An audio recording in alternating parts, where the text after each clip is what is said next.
The aftermath of yet another Russian missile strike in Kyiv. This mainly Russian-speaking city, Ukraine's second largest, has suffered some of the worst shelling since Russia's invasion more than 7 weeks ago. Emergency services say at least one person was killed and many more injured in this attack that caused a fire to spread into residential areas.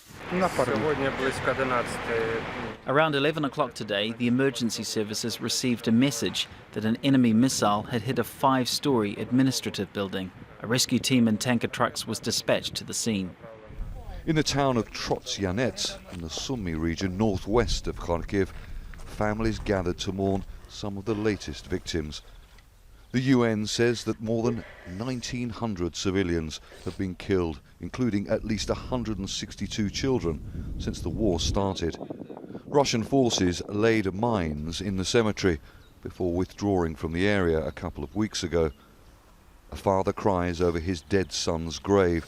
Civilians and soldiers are buried here. We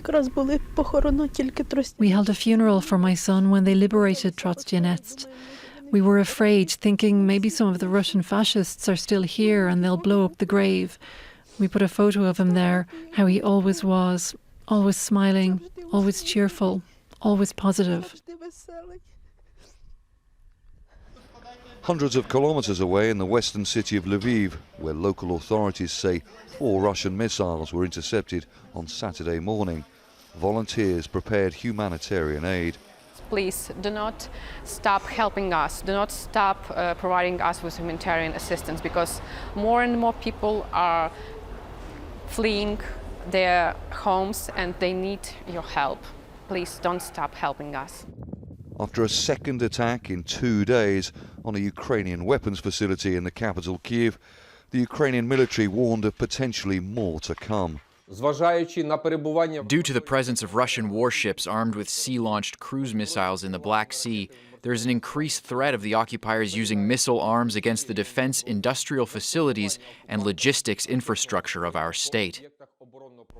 Bodies lie on the streets in the besieged port city of Mariupol, where Russian forces again said they had taken full control of a steel plant.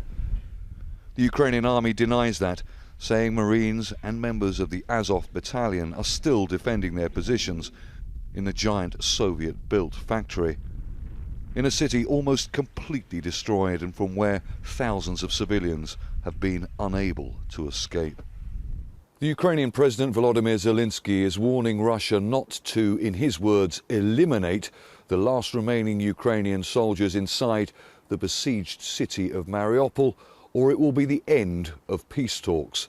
Peace talks that the Russian President Vladimir Putin recently described as having reached a dead end.